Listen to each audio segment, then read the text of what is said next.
love you. You love Me. We are happy family with a great big hug and This kiss from me to you. Won't you say you love me too.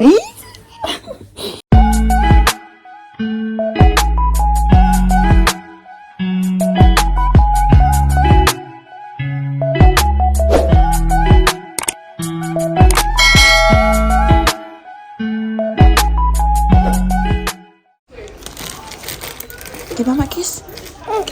Give Lily Ate Paris a kiss. Ate Paris going. You have a good day, okay? We'll see you this afternoon, my love. Go. Say good morning. Oh, George, very so kilala. Come here. Good morning, everyone.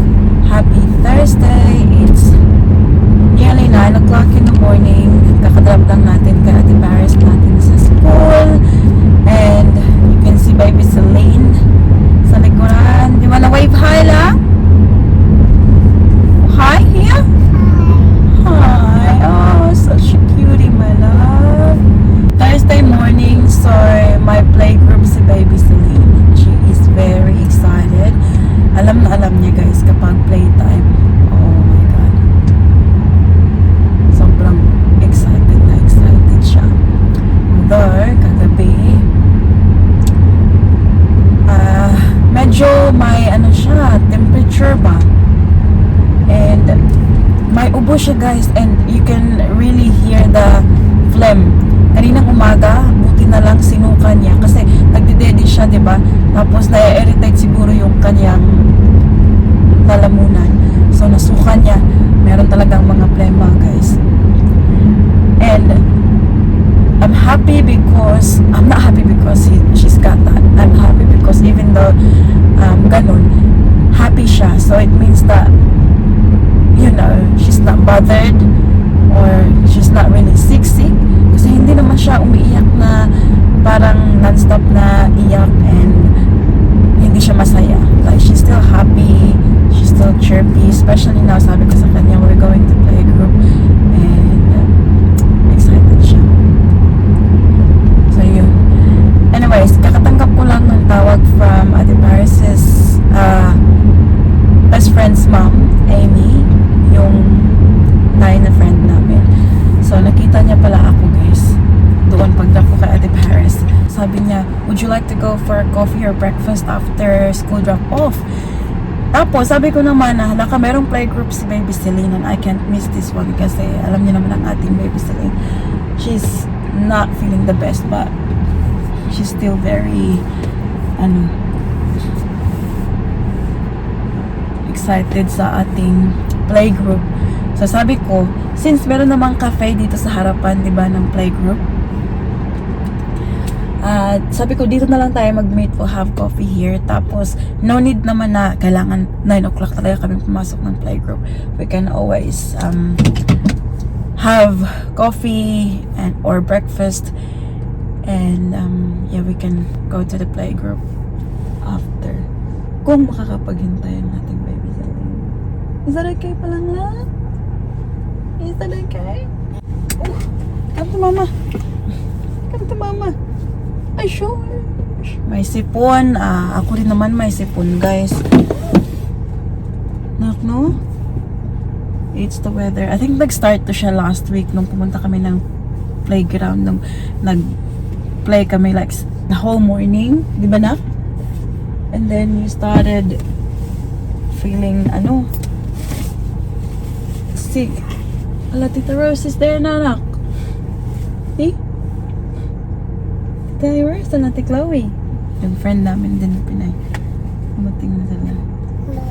Mama. Okay. Tingnan nyo guys, naka-sleeveless kami. Kasi it's very warm today. It's 27 degrees and it's sunny. Dito kami sa cafe. Hinihintay ko lang sila na makarating guys. But meanwhile, Celine is playing there, so it's okay. Till it's feeling good. Shall we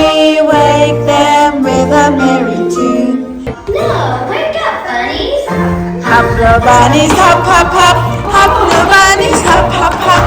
Hop, little bunnies, hop, hop, hop. Hop, little bunnies, hop and stop.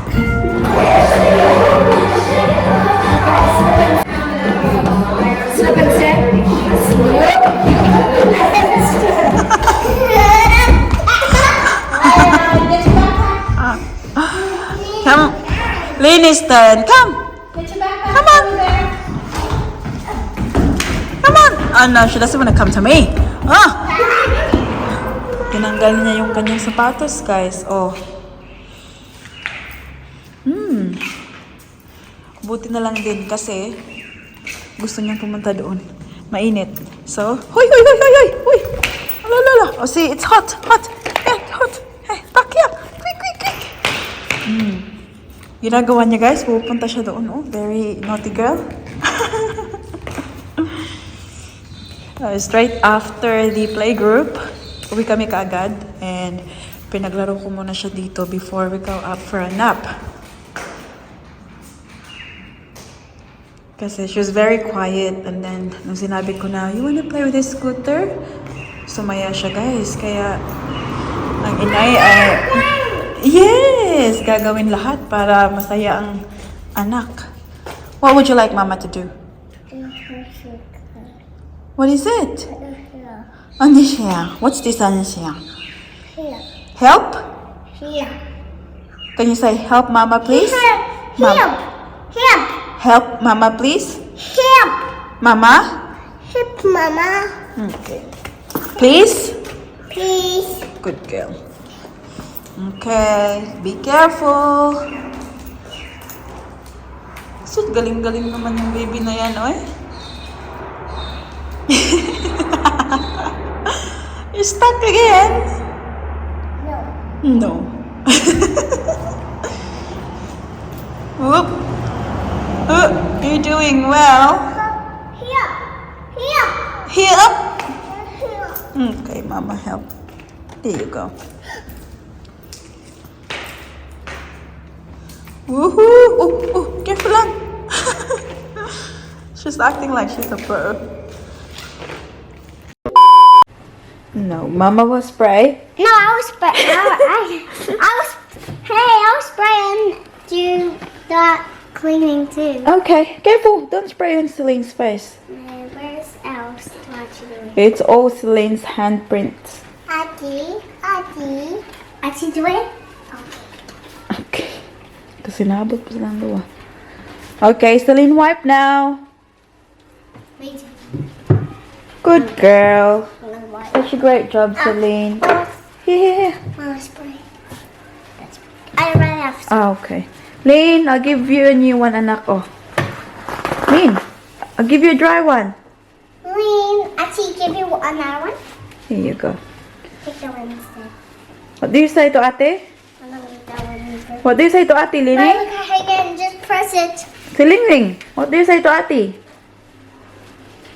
What would I just do? And then take Ati, Mama. Did you say thank you to ate? Just do this, Lean.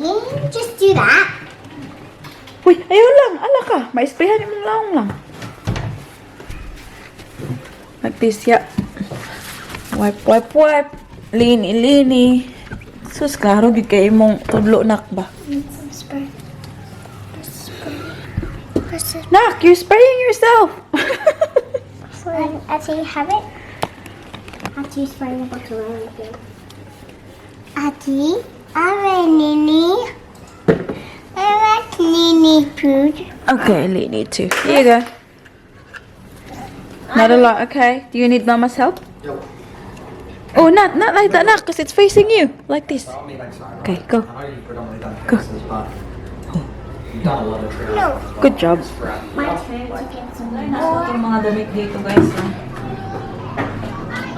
A closed horse bay. Yeah, it's a little bit dry.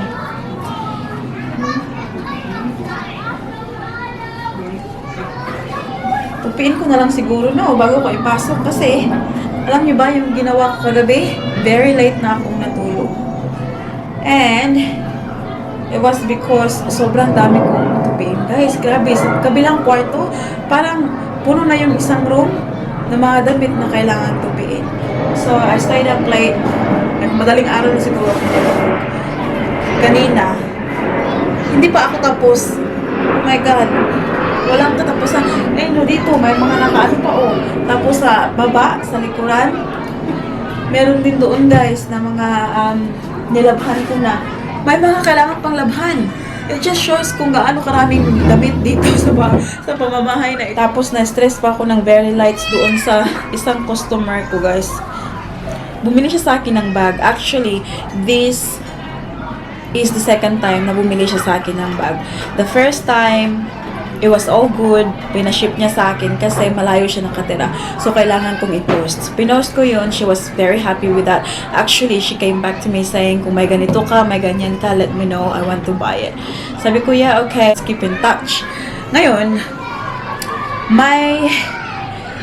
nagustuhan siyang another bag. And at the same time, meron din gustong bumili ng bag na yun. Sobrang dami kasi niyang tanong. And for me, guys, kung sino yung unang makapagbayad, dun ko isi-ship yung item, dun ko isi-sell yung item. Kasi, alam niyo na, sobrang daming paasa ngayon, di ba, sa mga buyers online. So, nabenta ko na sa iba, and she came back to me with, you know, like, oh, I'll buy it. And I said, I'm sorry, I sold it already. She said, oh, really, why? Blah, blah, blah. Anyways, that was the second time na nag-usap kami. The third transaction namin, bumili siya sa akin ng bag worth $150. Yun ha. Tapos, pina-post niya sa akin, extra $20 yun. Although, hindi siya nagbayad kaagad. Sabi niya, hindi daw siya makakapunta ng bangko, hanggang Tuesday, which was 3 days later. Sabi ko naman, it's okay, kasi,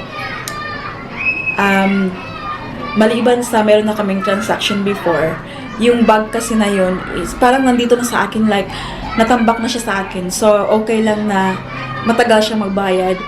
Kasi gusto ko na talagang i-dispose yung bag. Pagkabayad niya, hapon na kasi, hindi ko na na-post. I posted it the next day.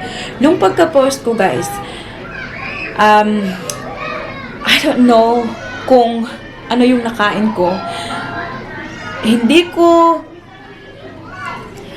don't know if I took a picture of the parcel, tapos yung tracking number, nilagay ko na siya sa sasakyan. Hindi ko alam kung bakit hindi ko sinend sa kanya yung tracking number. And the next day, nag-message siya sa akin, sabi niya, just wanna check if you posted the bag. Sabi ko, oh yeah, I posted it yesterday, you should have it soon. Ilang araw na yung lumipas. Sabi niya sa akin, hindi pa raw dumating yung bag. And sabi ko, maybe remote area yung pinagsendan niya sa akin ng bag, kaya medyo matagal dumating. And sabi niya, no, it's not remote at all. Kung hindi daw darating yung bag, ipapapulis daw niya ako. My God, seriously, usapang pulis na to. Sabi ko sa kanya, you can threaten me with police and hindi ako matatakot. Kasi, I did post the bag. I know, I admit, guys, na part ko rin ay may kasalanan doon. Kasi, hindi ko alam talaga kung bakit hindi ko sinend yung tracking number sa kanya, and then tinignan ko sa sasakyan, tinignan ko sa bag, hindi ko na mahagilap yung tracking number, guys. So I felt so bad kasi wala akong maibigay sa kanya na tracking number na proof na sinend ko na talaga yung bag. And for a few days, talagang binulabog na talaga ako, guys. Sabi niya, I have all your details. Hindi daw siya magdadalawang isip na dalhin sa police yung details ko, kasi nga nang scam daw ako, parang tinakbo ko raw yung $170 niya. And sabi ko naman sa kanya, kahit isang sentimo pa yan, hindi ko yan itatakbo, kasi I value and I respect someone's hard-earned money. Ganun yung sabi ko sa kanya. And kasi hindi talaga naman ako guilty, guys, kasi pinost ko, hindi ko nga lang binigay yung tracking number kasi nakalimutan ko. Sabi ko, I'll go to the post office, tatanungin ko kung makakuha ako ng record doon kasi kilala na naman nila ako doon, and see if there's anything they can do para i-check yung tracking number na, I don't know, it must be hard doing that kasi i-check nila sa day na yun yung lahat ng mga tracking numbers, and I'm not the only one na nag-post sa araw na yun. So, You know, but hindi ako nag-ask, hindi ako nagtanong. And then, sabi ko sa kanya, can you give it a little bit more time? Then the next day, sabi niya, sa umaga, sabi niya, yung postman daw, nakarating na, wala daw yung bag still. Sabi niya, where is the tracking number? Para daw, ipatrack daw niya kasi wala daw talaga yung bag. And then, sabi ko sa kanya, I will go to the post office today. I'll check it for you. But just letting you know that I posted the bag 5 working days ago. And, kasi Wednesday yun, guys. And the standard parcel kasi guys dito sa Australia, it's between 4 to 6 working days. So sabi ko sa kanya, it's only been 5 working days. All I'm asking from you is to be more patient kasi it will come. I posted it, it will come. But kasi nga, wala akong maipakita ano sa kanya na sinend ko yung tracking number. Hindi talaga siya naniniwala. Akala niya talaga na ini-scam ko siya. So, nung sinend ko yun, hindi na siya nakapag-reply after that. And then, few hours later, may tumawag na number lang. Ako kasi guys, kapag number lang, hindi talaga ako sumasagot. Sinasagot ko lang yan siya kapag, tawag dito, kapag nakasave yung number sa akin. Because, sa akin lang ha, kung may kailangan talaga yung tao, mag-leave sila ng voicemail. Nandito pa nga yung voicemail niya eh. Yeah, hi Jodie, it's Kenya at Memos Motel.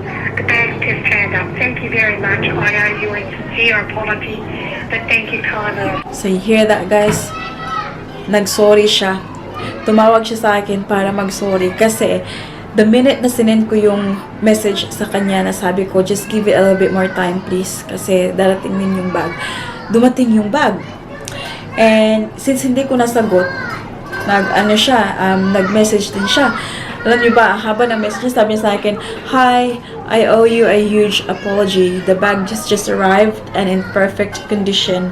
I just got a bit stressed when I could not get through to you on Facebook and you normally send through the postage details. So I'm hoping that you will still remain my favorite go-to person because as mentioned, hindi lang yun yung first na transaction namin. Sabi niya, once again, I apologize. Take care, Tanya. And yeah, after all the police drama and all that, guys, we ended up, you know, with a sorry and that. As mentioned, kasalanan ko din naman talaga kasi hindi ko na-send sa kanya yung tracking number. But also, sa side din niya, gabi naman yung ipapulis ka agad. Pero I totally understand naman talaga kasi ang dami ng scammer ngayon na naglipana na yung mga scammers and yeah, naintindihan ko naman yung feeling niya, natakot siya baka tinakbuhan ko siya, hindi ko sinend yung bag, ganun. So next time, it's a lesson for me. So next time, kailangan talaga kahit na sobrang busy ko, katulad last time nung sinend ko yung bag, the only reason hindi ko na-send yung tracking number is that sa sasakyan may mga kids, hindi ko na-send kaagad sa kanya yung tracking number and I misplaced it. So this time around, I'll make sure na kapag after ng pag-post ko, take ko agad ng picture para kahit na mawala ay nandun na yung na-take ko na yung picture tapos send ko sa customer. Ang mga sagoy-soy ay nakahanap ng ice cream. Tingnan niyo ang naiwan. Ilog pa more. Lubok na yung nabilin. Told you, there's still more.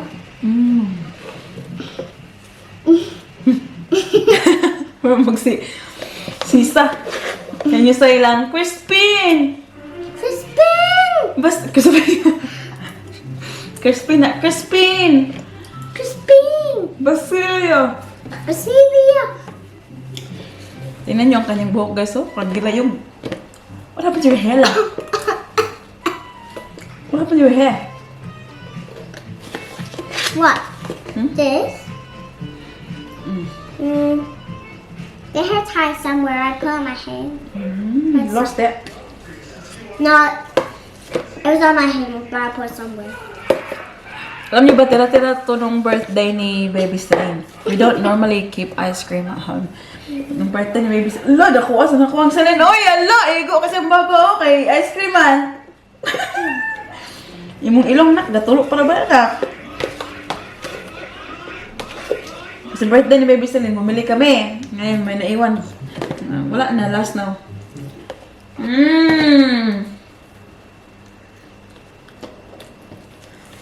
What are we gonna have for dinner now?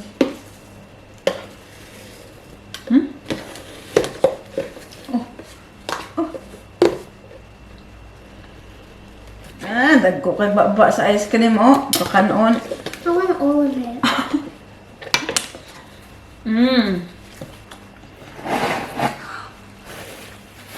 Yummy? Ling, thumbs up? Ling, thumbs up? Mama. Yes. Snow normal lang. Mabangon ka ba yan na ang ice, sulangan sa ice cream lang, ha? Mom. Mama. Hello? Ice cream. Item. There's no more item lang. That was it. Mama. Mama. Yeah. Mama. Yeah. Ice cream. I still get some more. Some more ice cream. We'll go. Oh, what? It's too dark now. Inday. Hinuktok man akong Inday, Celine. Tapos ito kumain, guys. Nabihisan ko na. Yes. Uy! Come ka na!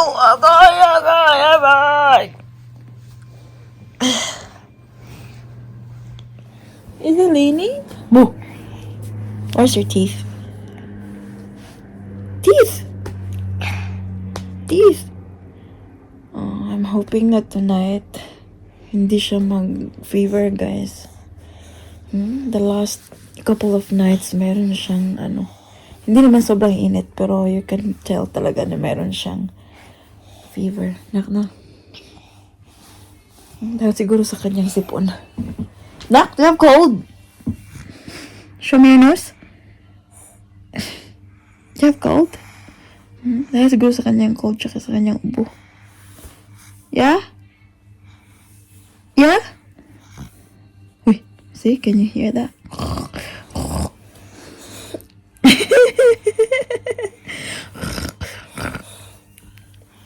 Show me your teeth, babe. Baby, haven't brushed your teeth yet, lang. Show me your teeth. Whoa, beautiful teeth, baby. I love you. You love Me. We are happy family Lily. with a great big hug and This. kiss from me to you. Won't you say you love me? Two. Me? That too. You're very smart, aren't you? I just started singing it a few days ago. Beep. Beep. Beep, choo, choo. What's the sound of the train?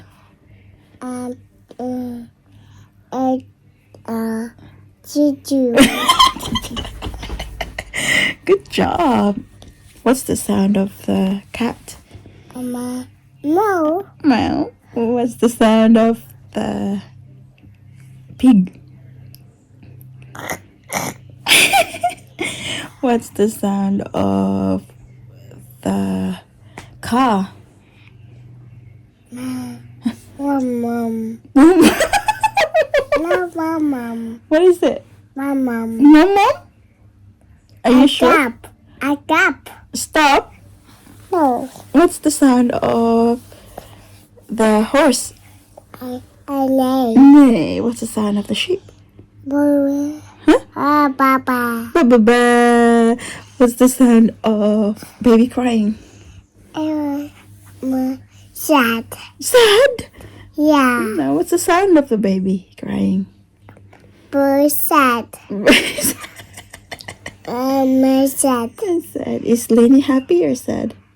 I sad. Yeah. How about you? Are you happy or sad? No. I'll be sad. Happy, sad? But, Are you happy? no. You're not happy? What's wrong? I'm not happy. Why not happy, Lene? You can talk to Mama. Why are you not happy? Because you want Didi? Nakapag-shower na si Mami niyo.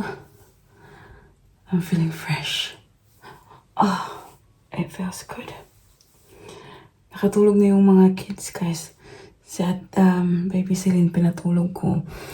And then nag-shower ako while si Ate Paris na nandun sa labas with Daddy Mike. And pagkapasok ko sa room after ng aking shower ay nasa bed na si Ate Paris. Nakatulog siguro. I'm sleepy now too.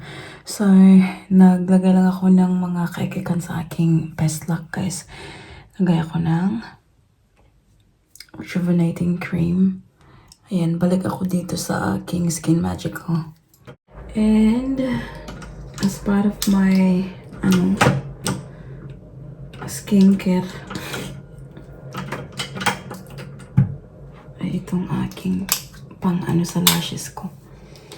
Kasi, patubuin na naman natin ang ating lashes para palagay naman tayo ng extensions. I'm so excited, guys, because tomorrow, Friday, walang school sila, Ate Paris. There's no guarantee na makakapag-sleep in ako, no? Kasi andyan naman si Baby Celine. But at least, I don't need to rush in the morning para i-ready and, so may time tayo bukas ng umaga. Thank you guys for watching today's video. I hope that you enjoyed. Please don't forget to give this video a thumbs up if you like it, and make sure to hit the subscribe button to be a part of this family. And I hope to see you all in the next one. Don't forget to be good, and if you can, be careful.